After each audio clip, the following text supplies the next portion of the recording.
Mari kita, belum ketemu ya? 1 Samuel bab 2 ayat 1 sampai 10.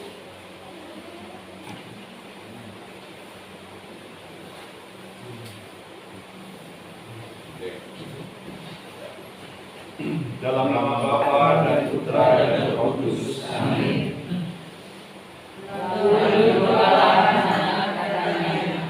Hatiku bersukaria karena Tuhan, tanduk kekuatanku ditinggikan oleh Tuhan. Mulutku mencemoohkan musuhku, sebab aku bersukacita karena pertolonganmu. Tidak ada yang kudus seperti Tuhan, sebab tidak ada yang lain kecuali Engkau, dan tidak ada gunung batu seperti Allah kita. Janganlah kamu selalu berkata sombong, janganlah caci maki keluar dari mulutmu, karena Tuhan itu Allah yang Maha Tahu, dan oleh Dia perbuatan-perbuatan diuji. Busur pada pahlawan harta, tetapi orang-orang yang terluyuk-luyuk tidaknya meningkatkan kekuatan. Siapa yang kenyang dahulu, sekarang menyewakan dirinya karena makanan. Tetapi orang yang lapar dahulu, sekarang boleh beristirahat. Bahkan orang yang mandul melahirkan 7 anak, tetapi orang yang banyak anaknya menjadi layu. Tuhan mematikan dan menghidupkan. Ia menurunkan ke dalam dunia orang mati dan mengangkat dari sana. Tuhan membuat miskin dan membuat kaya. Ia merendahkan dan meninggikan juga. Ia menegakkan orang yang hina dari dalam teguh dan mengangkat orang yang miskin dari lumpur untuk menundukkan dia bersama-sama dengan para bangsawan dan membuat dia memiliki kursi kehormatan. Sebab Tuhan mempunyai alas bumi dan di atasnya ia menaruh daratan. Maka hati orang-orang yang dikasihinya dilindunginya, tetapi orang-orang fasik akan mati binasa dalam kegelapan. Sebab bukan oleh karena kekuatannya sendiri seseorang berkuasa. Orang yang berbantah dengan Tuhan akan dihancurkan. Atas namanya ia menguntur di langit. Tuhan mengadili bumi sampai ke ujung-ujungnya. Ia memberi kekuatan kepada raja yang diangkatnya dan meninggikan tanduk kekuatan orang yang dimuliakannya. Kemuliaan kepada Allah Bapa dan Putra dan Roh Kudus. Seperti pada permulaan, sekarang, selalu dan sepanjang segala abad. Terpujilah nama Yesus, Maria dan Santo Yosef. Sekarang dan selama-lamanya. Dalam Bapa dan Putra dan Roh Kudus. Saudara-saudari yang terkasih, selamat malam. Selamat malam, Romo. Selamat berjumpa kembali dalam membaca kitab suci. Yang akan kita bicarakan malam hari ini itu kejatuhan manusia dalam dosa dan implikasinya.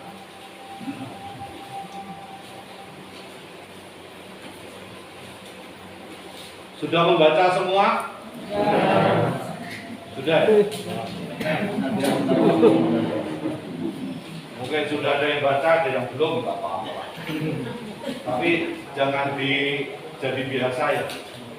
Maksudnya jangan biasakan tidak membaca. Kalau Bapak Ibu saudara-saudari mendengar mengenai manusia yang jatuh dalam dosa itu, apa yang ada di dalam pikiran? Buat jahat. Maut, sengsara, penyesalan, kematian. Apalagi? Sakit, sakit. Jatuh ya sakit ya.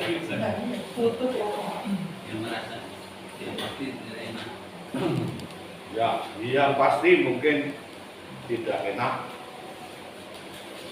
Nah, mari kalau kita ingat mungkin waktu kita sekolah minggu dulu itu sering kita mendapatkan gambaran bahwa manusia jatuh ke dalam dosa karena makan buah terlalu Kawan baik dan benar. buah pengetahuan baik dan jahat. ya ada yang mengatakan apel, ada poldi itu kayak apa gitu ya. Lobby apa ya, masam. Tapi mari coba kita baca dulu. Cara membacanya seperti tadi. Jadi yang ganjil itu adalah ibu-ibu atau cewek, yang laki-laki itu yang bagian genap. Kejadian bab 3, manusia jatuh ke dalam dosa. Saya kasih, sudah ketemu? Sudah, Bro. Saya kasih aba-aba. 1, 2, 3. Adapun ular ialah yang paling cerdik dari segala binatang di darat yang dijadikan oleh Tuhan Allah.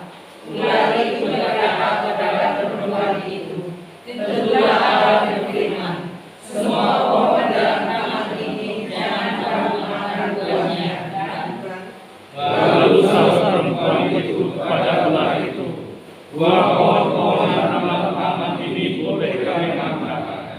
Tetapi tentang buah pohon yang ada di tengah-tengah taman, Allah berfirman, jangan kamu makan ataupun raba buah itu, nanti kamu mati.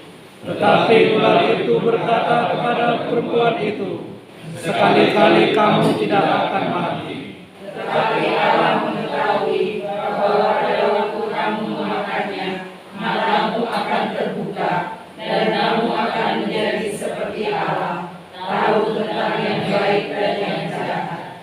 Perempuan itu melihat bahwa pohon itu baik untuk dimakan dan sedap kelihatannya. lagi pula pohon itu menarik hati karena memberi pengertian. Lalu ia mengambil dari buahnya dan dimakannya dan diberikannya juga pada suaminya yang bersama-sama dengan dia, dan suaminya pun memakannya. Maka terbukalah mata mereka berdua, dan mereka tahu bahwa mereka telanjang. Lalu mereka menyemat daun pohon ara dan membuat sabak. Ketika mereka mendengar bunyi langkah Tuhan Allah yang berjalan-jalan dalam taman itu pada waktu hari sejuk, bersembunyilah manusia dan istrinya itu terhadap Tuhan Allah di antara pohon-pohonan dalam taman. Tetapi Tuhan Allah memanggil manusia itu dan berfirman kepadanya, di manakah engkau? Ia menjawab, ketika aku mendengar bahwa engkau ada di dalam taman ini, aku menjadi takut karena aku telanjang. Sebab itu aku bersembunyi. Firman-Nya, siapakah yang memberitahukan kepadamu bahwa engkau telanjang? Apakah engkau makan dari buah pohon yang kularang engkau makan itu? Manusia itu menjawab, perempuan yang kau tempatkan di sisiku, dialah yang memberi dari buah pohon itu kepadaku, maka aku makan. Kemudian berfirmanlah Tuhan Allah kepada perempuan itu, apakah yang telah kau perbuat ini? Jawab perempuan itu, ular itu yang memperdayakan aku, maka aku makan. Lalu berfirmanlah Tuhan Allah kepada ular itu, karena engkau berbuat demikian, terkutuklah engkau di antara segala ternak dan di antara segala binatang hutan. Dengan perutlah engkau akan menjalar, dan debu tanahlah akan engkau makan seumur hidupmu. Aku akan mengadakan permusuhan antara engkau dan perempuan ini, antara keturunanmu dan keturunannya. Keturunannya akan menemukan kepalamu, dan engkau akan menemukan kulitnya. Firman-Nya kepada perempuan itu, susah payahmu waktu mengandung akan kubuat sangat banyak. Dengan kesakitan engkau akan melahirkan anakmu, namun engkau akan birahi kepada suamimu, dan dia akan berkuasa atasmu. Lalu firman-Nya kepada manusia itu, karena engkau mendengar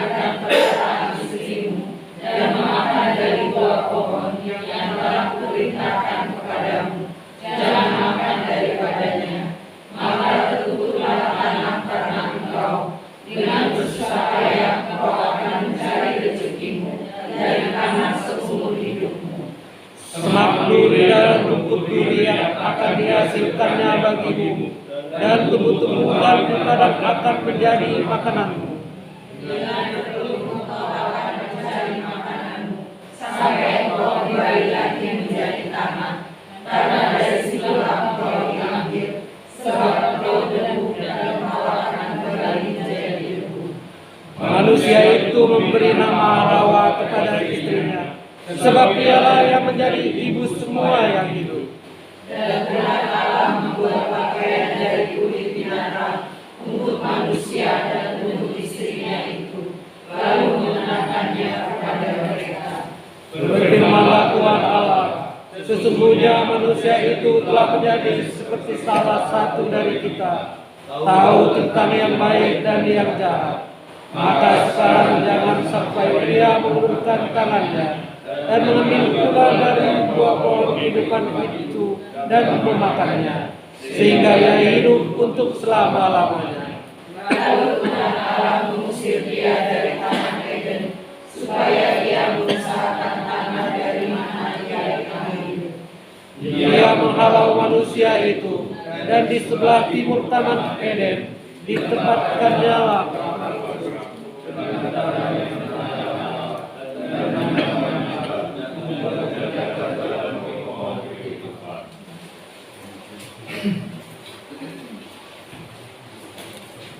Bapak Ibu dong baca itu.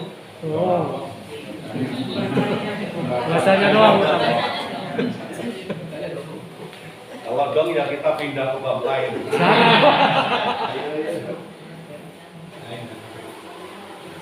Coba kita lihat latar belakangnya ya. Dari tulisan ini apa latar belakangnya? Yang jelas bahwa tulisan ini dari kelompok Yahwista. Yahwista. Tadi kelihatan di mana? Kelihatan misalnya Tuhan itu digambarkan seperti manusia. Yaitu misalnya Tuhan itu berjalan-jalan di hari yang sejuk. Karena itu dari kelompok Yahwista. Dari ini kita bisa melihat bahwa Taman Eden itu merupakan gambaran ideal mengenai kebahagiaan yang utuh dan bulat. Utuh dan bulat. Kata utuh dan bulat itu terjemahan dari kata shalom. Shalom. Jadi kalau kita ngomong shalom itu kan kadang-kadang hanya salam itu kan ya. Tapi sebenarnya shalom itu keadaan kebahagiaan yang utuh dan bulat. Itu mau mengatakan bahwa dari segi ekonomi, dari segi politik, spiritual, material, manusia tercukupi.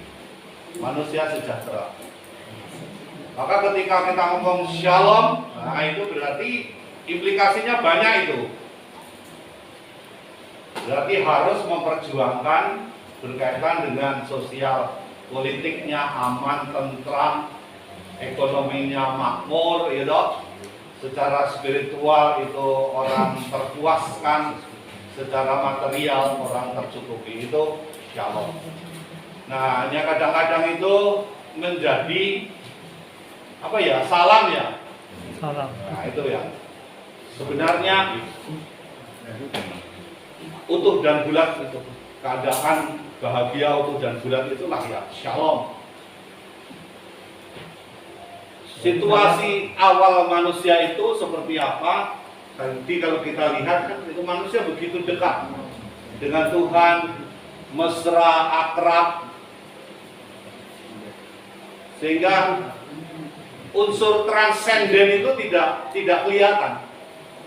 Unsur transenden.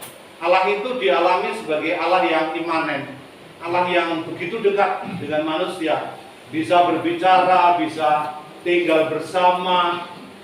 Allah itu dirasakan bisa berbicara